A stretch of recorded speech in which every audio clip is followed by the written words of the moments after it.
Ladies and gentlemen, this is ring announcer Lupe Contreras, and after going the distance, we go to the scorecards, and the judges have given us a unanimous decision.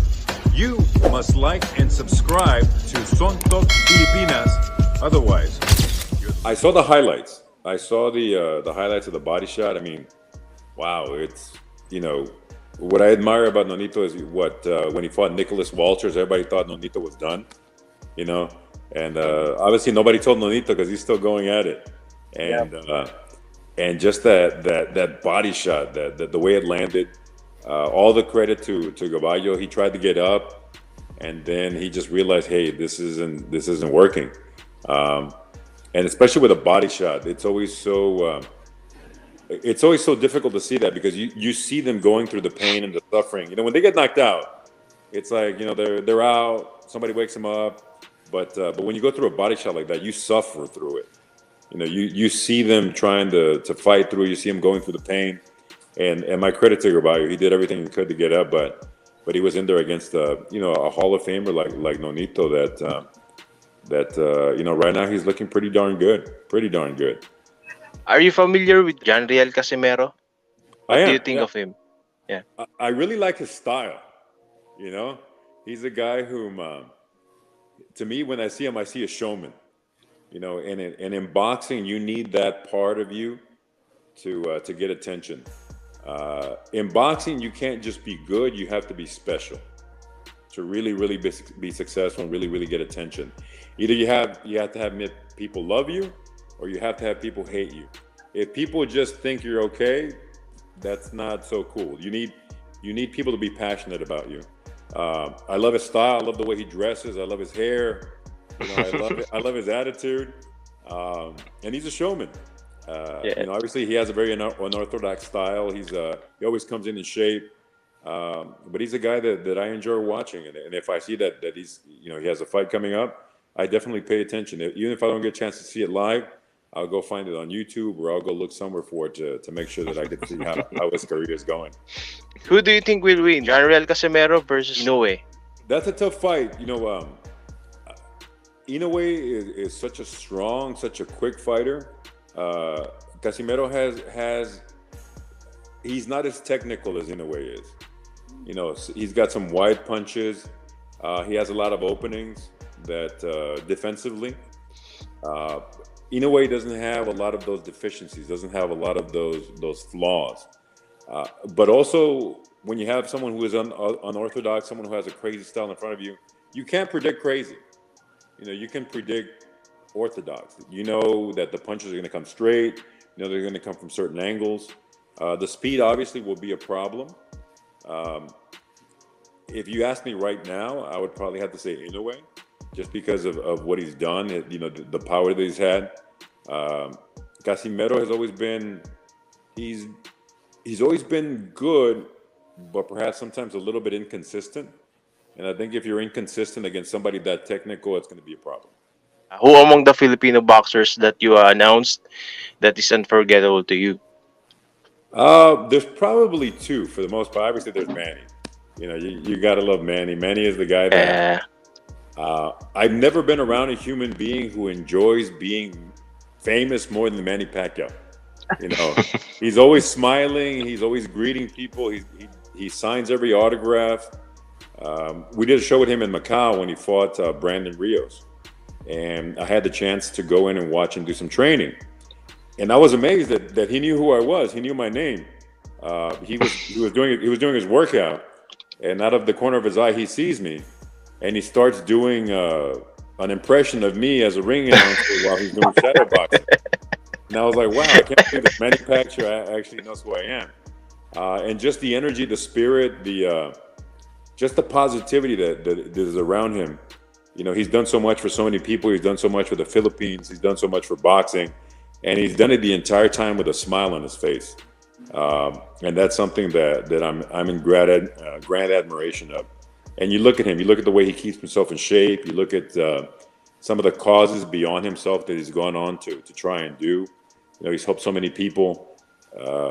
You see him where he's given so much to charity, even just stopping and shaking someone's hand. To him, that's just 1 second of his day, but he realizes that for those people, they're going to remember that the rest of their life. They're going to remember that the great Manny Pacquiao, one of the greatest fighters of all time, took a second to stop and shake my hand and just give me that moment of time for himself. Another guy that I've always enjoyed is Nonito Donaire. Yes. He's a guy that same way, super happy all the time. He'll talk to you about movies. He'll talk to you about whatever it might be, whatever is on his mind. He's a great family man. He's always talking about his children, his wife. And what I always remember is people always tell me, "You're the only guy who pronounces his name correctly. It's not Donaire, it's Donaire." Yes, Yeah, correct. And Correct. I've always said that. And he was one of the guys that first came up to me too, and he thanked me himself. He said, "Thank you for saying my name correctly." He's like, he's so polite that he would never correct anybody that you're saying my name wrong. But he was so polite that he came up to me and said, "Hey, you're saying my name correctly." So those are two guys that I've really enjoyed announcing their fights. Obviously there's so many Filipinos that we've had the chance to work with over the years. And they've always shown the spirit. They've always shown the ability to be, true warriors. And especially, I love the fact that they show so much pride in their homeland. Every one of them comes in, they're waving the flag. They're always wearing the Filipino colors on their trunks, and it's a very proud people. It's a very happy people, and that's what I enjoy so much about that country and that culture. It's like any other sport or any other when some of the greats go away. For a moment, there might be a little bit of a void, a little bit of emptiness, but someone always emerges. There's always going to be that next guy that comes out of nowhere, and people just fall in love with. The same thing goes for some of the Mexican fighters. When Julio Cesar Chavez retired, then you had guys like Eric Morales, Juan Manuel Marquez. Yes. When those guys kind of went away, now you have Canelo, who is the biggest star in the sport. And I think the same thing will happen with fighters from the Philippines and other countries. Now that someone has given them the example and given them what is available to them and what's possible, now it's not imaginary. Now it's real. If Manny can do it, if Nonito can do it, then maybe I can do it as well. And I think that's what really is there when you give someone that hope. There's bound to be somebody out there who decides that this is going to be my mission as well. Well, actually, when I entered that contest, they wanted us to come up with a phrase, and they wanted a phrase since Univision here in the U.S. it's a Spanish language network, and they wanted something similar to a "Let's Get Ready to Rumble" but with a Latin flair. And to be honest with you, I couldn't think of anything else, so I went with that, and it just kind of stuck. And as you mentioned, a lot of people, they perhaps don't know my actual name. But they'll say, "Hey, there goes the Mas Macho guy," or the guy who says Mas Macho. So, as silly as it may be, it really opened up a lot of doors for me, and it gave me a little bit of notoriety. Yes, the first fight I ever did was a fighter by the name of Diego Morales, who was the brother of Eric Morales, who fought Pacquiao 3 times. It was a fight in Oklahoma City, or just outside Oklahoma City. He fought a Colombian by the name of Isidro Tejedor, and that was the first televised bout I ever did. It's kind of, being macho in Spanish is like being a tough guy. So it's kind of, let's see who's the toughest guy. Let's see who, really that's what combat sports is about. Is, let's see who's the toughest guy in the ring. I think when people here in the U.S. hear the word macho, they think of the Village People song, that Macho Man song. But yeah, it means tough. Let's see who's the more manly man.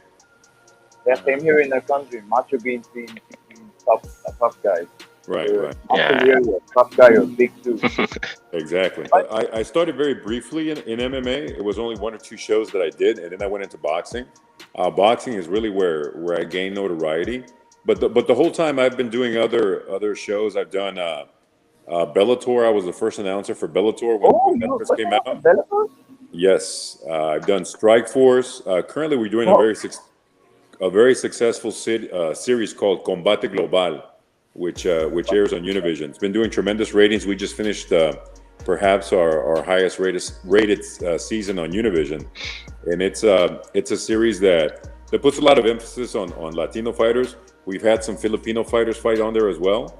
A lot of people, or a lot of Filipino Americans as well, who are very especially in California, there's a lot of Filipino Americans who participate in mixed martial arts, and obviously, as you guys well know, the Filipinos, when it comes to a boxing ring or it comes to any type of combat, you guys are pretty good at it. On social media, you can right now. I recently just got right back onto Instagram. My numbers are a little bit weak right now, so maybe they can go to Instagram and and track me on there. It's under you can look me up under Lupe Contreras, or it's under La Voz del Box. It's LAVOZDELBOX, which means the voice of boxing. And they can find me there, or they can find me on Facebook as Lupe Contreras. I think you and I, Nicholas, I think we're friends on Facebook. So they can definitely find me on there. But thank you guys for your time. I appreciate the invitation. Hopefully one day I will get a chance to go to the Philippines, and I think the only phrase I know in Tagalog is mabuhay. Is that correct? Yes, mabuhay. Mabuhay. Mabuhay. So so thank you very much, and I appreciate your time, and thanks for having me on.